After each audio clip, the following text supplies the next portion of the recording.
What's going on, guys? My name is Matt with Carolina Coops, and today is December 21st. It is the winter solstice. We are in beautiful Longview, Texas.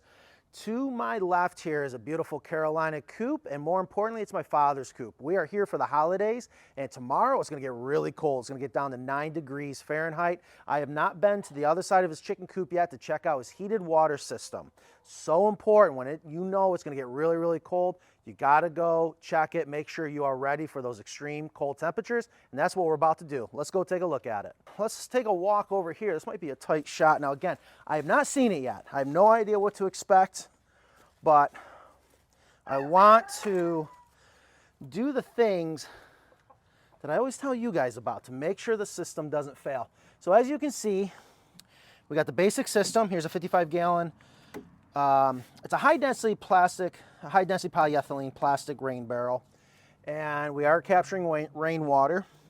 We got an extra filtration system up here, which is kind of a good idea. Now, what I mean by filtration system is we're just making sure the water doesn't get yucky, because that can happen when you are capturing rainwater and you have leaves falling around you. There's a pH strip. I bet you my dad's been out here from watching Video Chicken Live every Friday, noon Eastern, well, almost every Friday, checking the pH levels. So we have a screen right here that comes with the rain barrel. And boy, it rained yesterday. You can see we're full, and that water is cold. But right now, it's probably about 50 degrees Fahrenheit. So obviously the system's not going to be running. But the first thing I'm going to do is get an idea of what's going on. So now that I see water in here, I know we don't have any leaks. And I see he's got power over here. Now, you never want to assume anything. So he's got everything plugged in correctly. The heater, the de-icer, I should say. I'm gonna stop saying heater. It's a de-icer. And the reason why I don't want to say heater is I've noticed I'm sending the wrong message. If you have a de-icer, that means when it's plugged in, it will not warm up the water to the touch. It'll just keep it from freezing. De-icer, okay? It is self-regulating, so all you're going to do is plug that directly into an outlet, which he has here. And then here is the plug for his pump, which is plugged into the heat it, which I'll unplug here. So everything was plugged in correctly. This is a thermostatic switch. This is what tells the pump when to turn on and when to turn off. So what I'm going to do is, I'm pretty sure he's got electric, but I'm going to plug the pump directly in, bypassing the thermostatic switch. So I hear it running, so I know we have power. It's louder than it should be. And I don't hear it returning. That could be really bad. So what we're going to do is we're going to unplug it. I'm worried there might be a clog. So we're going to go inside. Actually, you know what we'll do? I'm going to see if there's a clog. I'm going to undo what's called the discharge line, and water's flowing. Now, what's interesting is, see what's going on here? His rain barrel is pitched back towards the chicken coop. We actually don't want that. We might have to fix this later. Here's the overflow, and we want to make sure that it's pitched that way. But our return connecting adapter is below the overflow, which is why water's coming out right now. So I'll be honest with you. I'm going to go ahead. I'm going to let some water out, but I'm going to do it a different way. Because since we're back here, I'm going to check some things. I'm going to turn off the hose bib here. Probably about to make a mess, but I want to get the water down. Let me see what kind of flow we have here. Really good. That's how much water flow we should have. I actually was not expecting that because of the sound of the pump. So I'll tell you what, we're just gonna let it drain out. We're gonna make a mess. Actually, not drain out completely. Clean off the screen while we have it. No sense in wasting the water.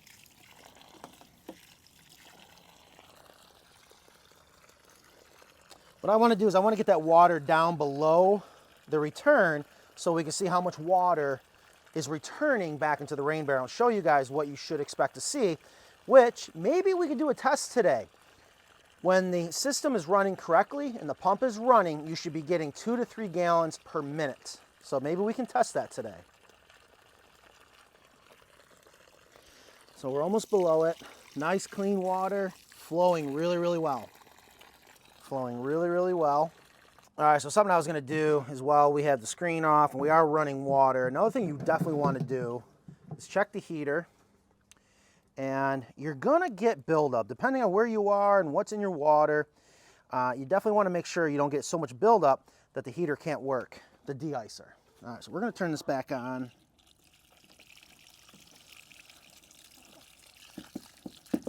Just wanna clean it off a little. It's nothing major. That's an interesting thing right there. I'm not sure if I like that. See that?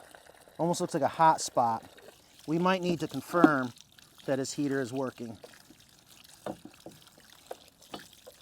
Now, something I want to make sure you guys understand, when you put the heater in your rain barrel, think of it like a cat, always lands on its feet. Here's the legs of the heater. You want to make sure when it sits on the bottom of the rain barrel that these legs are pointed down. These heaters or these de-icers are designed for plastic bins. And it'll actually, you almost have to try to get it to flip upside down. A lot of times, every time it'll just land normally. All right.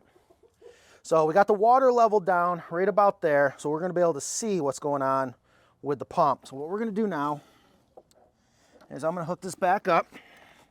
Now, a pro tip, this is true. I mean, this is just a regular garden hose fitting. There's an O-ring in there, a little rubber gasket, all right? That rubber gasket is what waterproofs this seal. I've seen so many people, when they go to put these hose connections on, they over crank it, they over tighten it with a pair of channel locks, whatever. You don't need to do that. If you over tighten it, you'll kink that, and that's why it keeps leaking on you. Don't over tighten it. And when in doubt, just replace it. So there you go. I just hand tighten that, nothing crazy, and it's not leaking. So what I want to do, I'm going to plug this back in. Now that that water level is lower,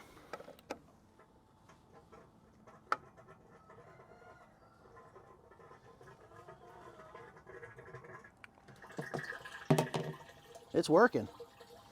So I think what was happening is I was not getting what I'm used to hearing because the water was so full that I wasn't seeing the return. And that return looks really good, actually.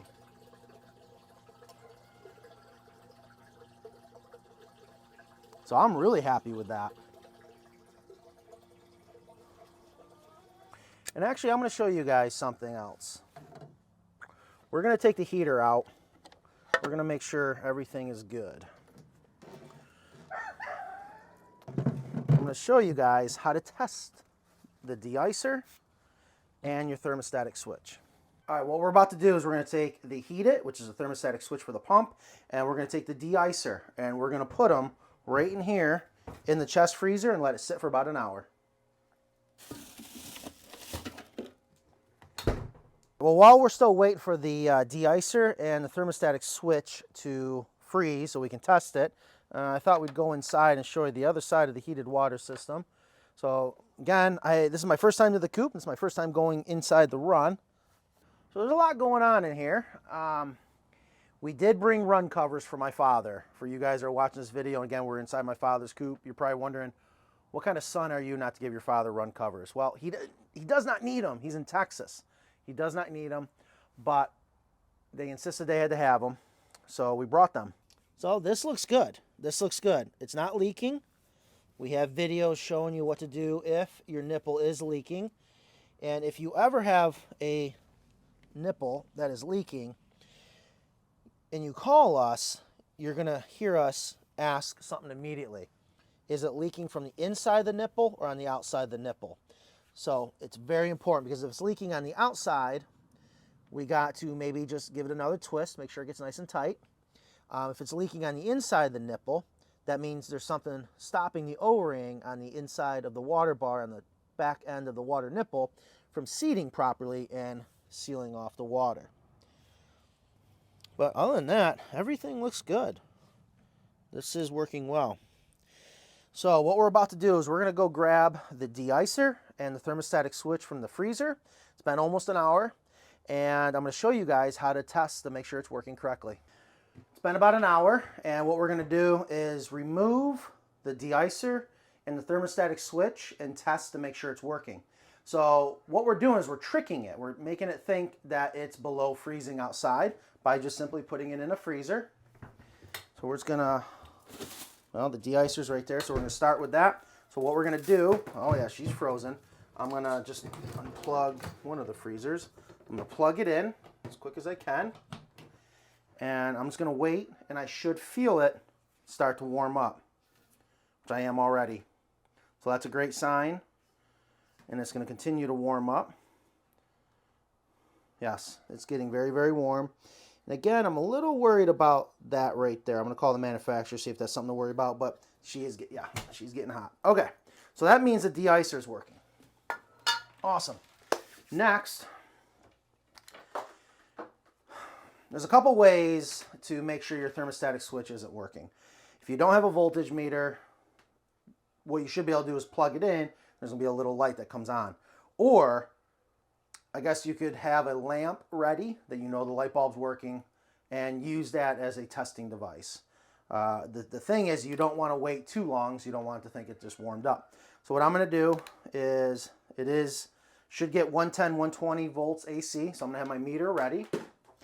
And we're going to grab that thermostatic switch, which is right here.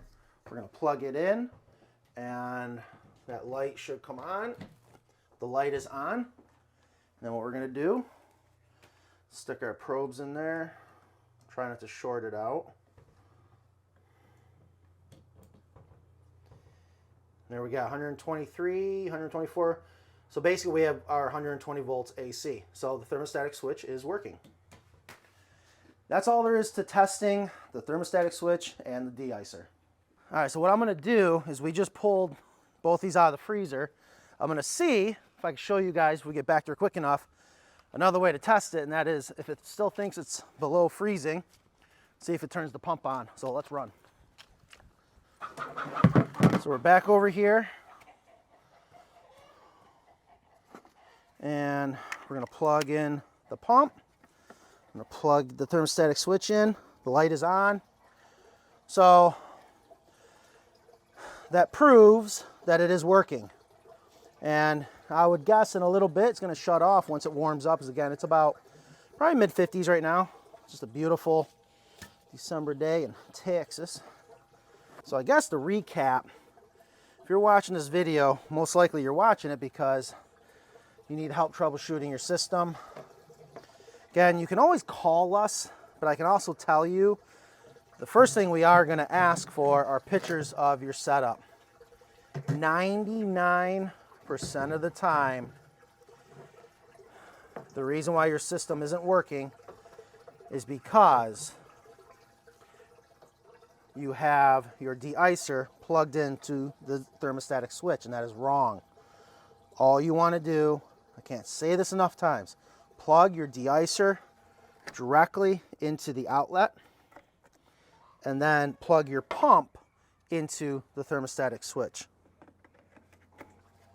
Just like that. And actually, I'm not in love. I'm going to flip these around. There we go. That gave us better room in this box. The other thing is, and this is one thing I don't like about these pumps, to be honest with you. I'm not sure if you can get a shot around here with the camera. You can see we did tape it off. Make sure the terminal here did not disconnect.